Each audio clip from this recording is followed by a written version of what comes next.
ಮೋದಿಯವರ ನನ್ನ ಸಂಬಂಧ ಒಂದು ರಾಜ್ಯಸಭಾ ಸೀಟಿನಿಂದ ನನ್ನ ಸಂಬಂಧ ಇದೆ ಅಂತ ಹೇಳಿ ಈ ನಾಡಿನ ಜನ,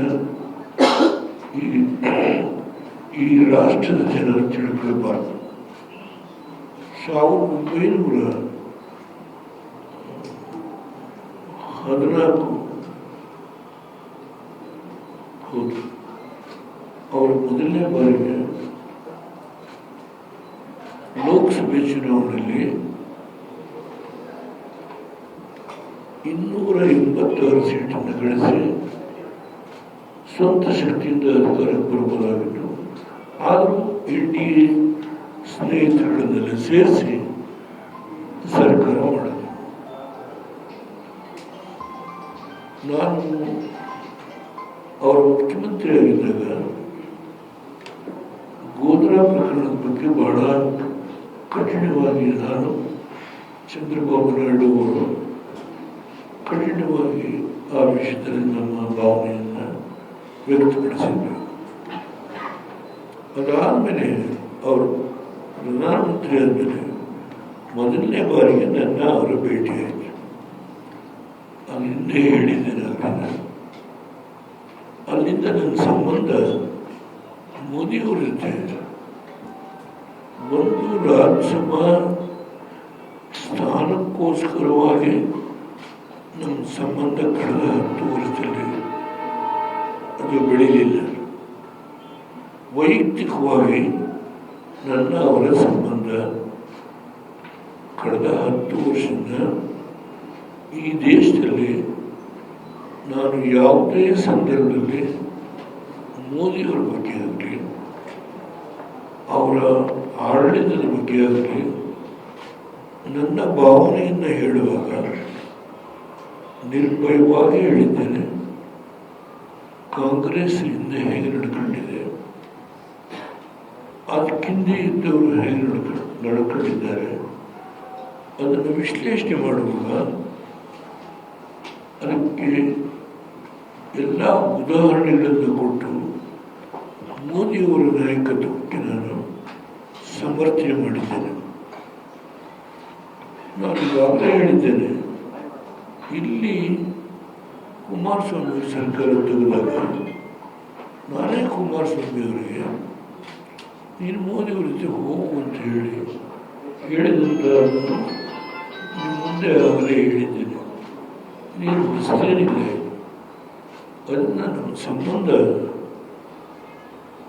not because of only for membership of Rajya Sabha.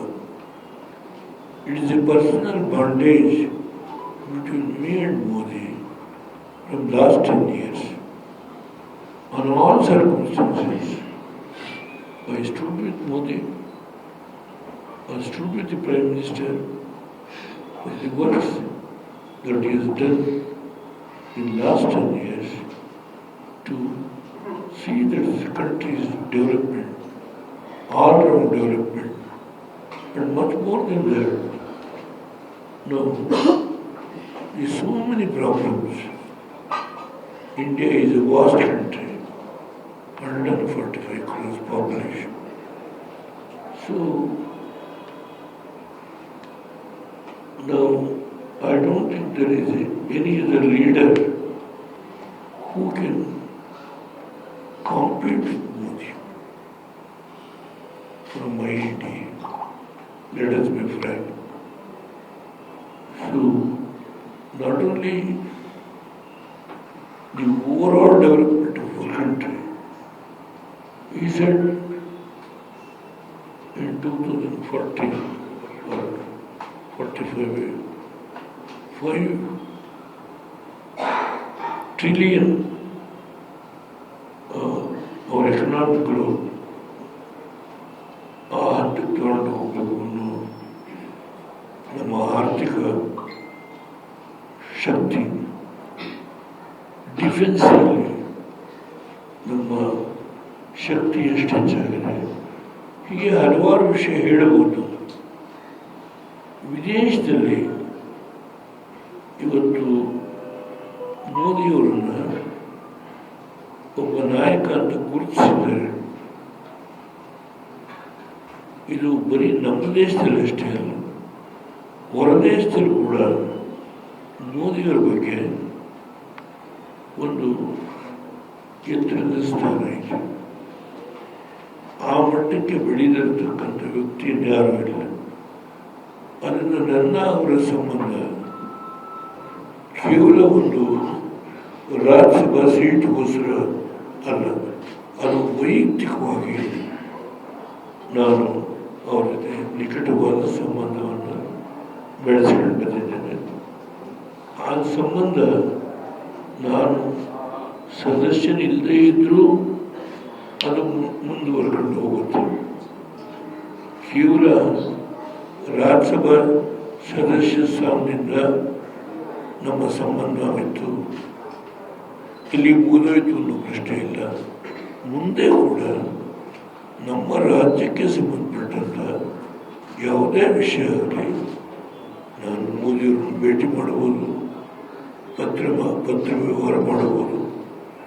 ನಾನು ನನ್ನ ನಿಕಟವಾದ ಸಂಬಂಧವನ್ನು ನನ್ನ ಜೀವನದ ಕೊನೆಯ ಘಟ್ಟ ಅದನ್ನು ಮುಂದುವರಿಸಿಕೊಂಡು ಹೋಗ್ತಾರೆ. ಅದರಲ್ಲಿ ಯಾವ ವ್ಯತ್ಯಾಸ